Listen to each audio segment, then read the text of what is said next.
Assalamualaikum warahmatullahi wabarakatuh. Alhamdulillah nahmaduhu wa nusallim ala rasul karim amma ba'd.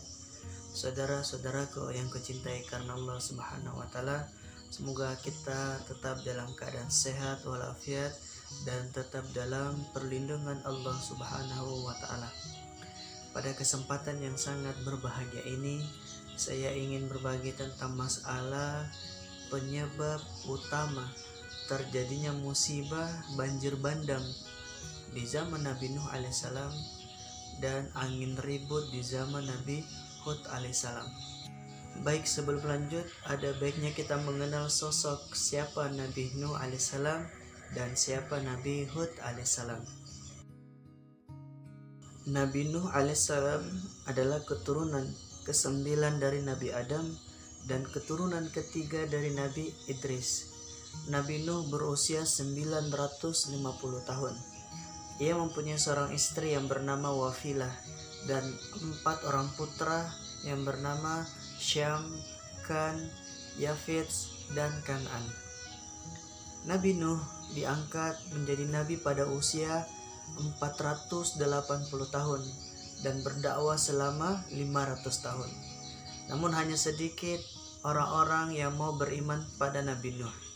Setiap kali Nabi Nuh mengajak umatnya untuk taat kepada Allah Subhanahu wa taala, mereka tidak mempedulikan, bahkan mengabaikan apa yang menjadi ajakan Nabi Nuh.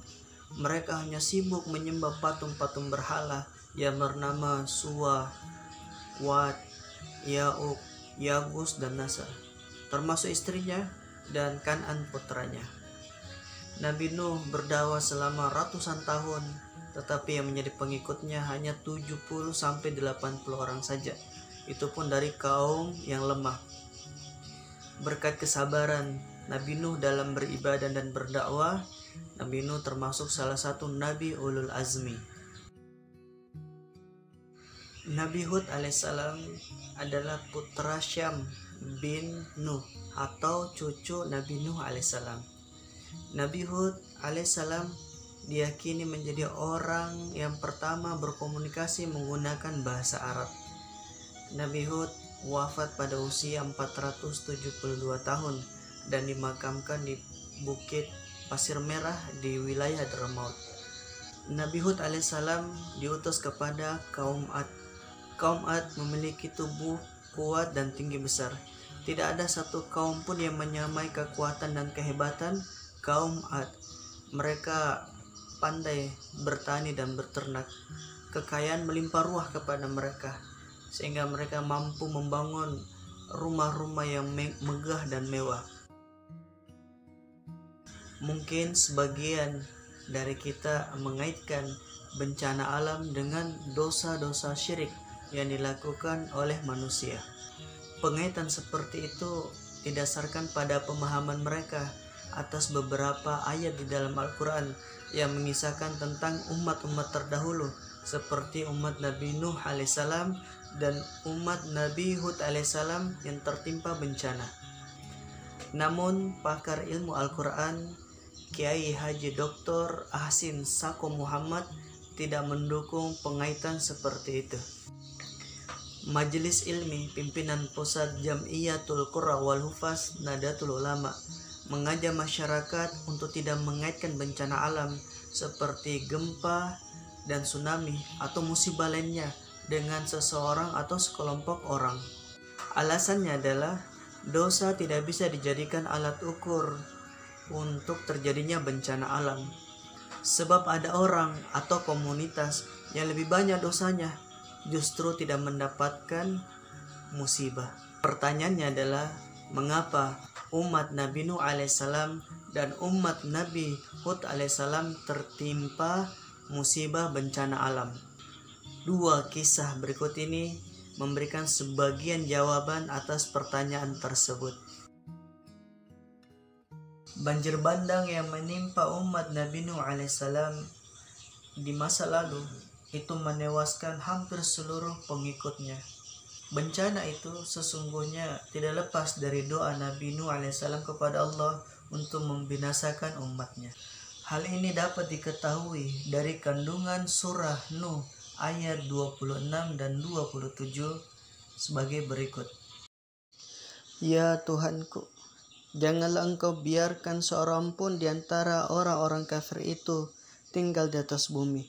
Sesungguhnya jika Engkau biarkan mereka tinggal, niscaya mereka akan menyesatkan hamba-hambamu, dan mereka tidak akan melahirkan keturunan selain anak-anak yang berbuat maksiat lagi sangat kafir. Setelah Nabi Nuh alaihissalam berdoa seperti itu, maka terjadilah banjir besar yang sangat dahsyat dan menewaskan sebagian besar kaumnya yang menolak beriman kepada Allah Subhanahu wa taala. Ketika Nabi Nuh alaihissalam menyuruh kaumnya untuk menaiki kapalnya, malah mereka tetap berbuat syirik kepada Allah, yakni menyekutukan Allah Subhanahu wa taala, dan pada akhirnya mereka semua tewas pada musibah tersebut. Saudara-saudaraku yang kucintai karena Allah Subhanahu wa taala, jadi secara teologis terjadinya banjir bandang itu memiliki korelasi dengan doa Nabi Nuh alaihissalam. Allah Subhanahu wa taala memang mengabulkan doa itu, namun kelak Allah Subhanahu wa taala sangat marah dengan doa ini, dengan kemarahan Allah Subhanahu wa taala yang tidak pernah terjadi sebelum dan sesudahnya. Kemarahan Allah Subhanahu wa taala itu membawa dampak buruk kepada Nabi Nuh alaihissalam. Nabi Nuh alaihissalam tidak diperkenankan oleh Allah Subhanahu wa taala untuk memberikan syafaat kepada manusia di hari pembalasan nanti. Hal ini diakui sendiri oleh Nabi Nuh alaihissalam sebagaimana dikisahkan dalam sebuah hadis yang diriwayatkan oleh Abu Hurairah radhiyallahu anhu sebagai berikut. Sungguh pada hari ini Allah telah marah dengan marah yang sebenar-benarnya, di mana Dia belum pernah marah seperti ini dan juga tidak akan marah setelahnya seperti ini. Sungguh dahulu aku memiliki satu doa yang aku gunakan untuk menghancurkan kaumku. Diriku sendiri butuh syafaat. Pergilah menemui selainku, pergilah menemui Ibrahim.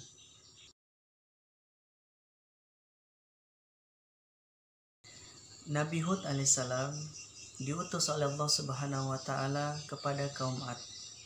Kaum Ad bertempat tinggal di lembah-lembah berbukit pasir yang disebut Al-Ahqaf, yang terletak di daerah Hadramaut, Yaman. Nabi Hud alaihissalam mengajak umatnya untuk hanya menyembah kepada Allah Subhanahu wa taala semata. Namun mereka menolak dengan penuh kesombongan. Maka pada suatu hari awan hitam menggumpal di atas langit mengelilingi kaum Ad. Mereka mengira awan tebal itu akan menjadi hujan yang menyirami tanah dan tanaman yang mereka miliki, dan ternak-ternak mereka pun juga bisa minum dari air hujan itu. Ternyata apa yang mereka perkirakan itu tidak sesuai dengan harapan mereka, karena awan tebal itu sesungguhnya adalah angin ribut yang akan membinasakan kaum Ad. Saudara-saudaraku yang kucintai karena Allah Subhanahu wa taala, kaum Ad telah bersikap sombong atas ajakan Nabi Hud alaihissalam untuk meninggalkan semua sesembahan mereka. Kesombongan kaum Ad amat jelas melalui kata-kata yang mereka ucapkan kepada Nabi Hud alaihissalam. Hal ini dapat kita temukan dalam surah Al-Ahqaf ayat 22 sebagai berikut. Mereka mengatakan, apakah kamu datang kepada kami untuk memalingkan kami dari menyembah Tuhan-Tuhan kami? Maka datangkanlah kepada kami azab yang telah kamu ancamkan kepada kami, jika kamu termasuk orang-orang yang benar. Secara tersurat dan tersirat, kaum Ad telah menunjukkan kesombongannya dengan menantang Nabi Hud alaihissalam untuk mendatangkan bencana dan azab. Kesombongan yang telah ditunjukkan oleh kaum Ad itu sama saja menantang Allah Subhanahu wa taala dengan mengambil selendang kebesaran Allah. Ada sebuah hadits qudsi yang diriwayatkan oleh Tabrani dari Ali bin Abi Thalib. Sesungguhnya Allah Ta'ala berfirman, kemuliaan adalah pakaianku dan sombong adalah selendangku. Barang siapa yang mengambilnya dariku, aku akan azab dia. Atas kesombongan kaum Ad, Allah telah memberi azab. Jadi, bencana atau azab yang menimpa kaum Ad itu karena kesombongan mereka sendiri, yakni mereka menantang untuk diberikan azab. Bukan semata-mata karena perbuatan syirik yang mereka lakukan. Tantangan kaum Ad minta itu dijawab oleh Allah Subhanahu wa taala dengan berupa angin ribut yang sangat dahsyat, yang mana angin dahsyat itu membinasakan mereka. Hal ini diabadikan dalam surah Al-Haqqah ayat 6-8 sebagai berikut. Sedangkan kaum Ad, mereka telah dibinasakan dengan angin topan yang sangat dingin. Allah menimpakan angin itu kepada mereka selama 7 malam 8 hari terus menerus. Maka kamu melihat kaum Ad pada waktu itu mati bergelimpangan, seperti batang-batang pohon kurma yang telah kosong atau lapuk. Maka adakah kamu melihat seorang pun yang masih tersisa di antara mereka? Saudara-saudaraku yang kucintai karena Allah Subhanahu wa taala, dua kisah tersebut memberikan argumentasi yang cukup kuat bahwa bencana alam yang menimpa suatu kaum atau daerah hendaknya tidak mengaitkan dengan perbuatan syirik yang mereka lakukan. Jadi intinya, bencana atau azab yang menimpa umat Nabi Nuh alaihissalam itu sebetulnya tidak terlepas dari doa Nabi Nuh alaihissalam sendiri kepada Allah untuk membinasakan umatnya. Sedangkan bencana atau azab yang menimpa kaum Nabi Hud alaihissalam itu sebetulnya karena kesombongan mereka sendiri yang menantang untuk didatangkan azab Allah Subhanahu wa taala. Saudara-saudaraku yang kucintai karena Allah Subhanahu wa taala, demikianlah penjelasan tentang penyebab utama terjadinya banjir bandang di zaman Nabi Nuh alaihissalam dan angin ribut di zaman Nabi Hud alaihissalam. Semoga penjelasan ini kita tidak lagi mengklaim atau memvonis bahwa suatu daerah itu pasti ahli maksiat. Ya, semoga Allah Subhanahu wa taala berikan kita kefahaman untuk kita niat amal, dan untuk kita ingatkan juga orang-orang yang ada di sekitar kita untuk supaya tidak bersangka buruk kepada suatu kaum atau suatu daerah. Terima kasih. Wassalamualaikum warahmatullahi wabarakatuh.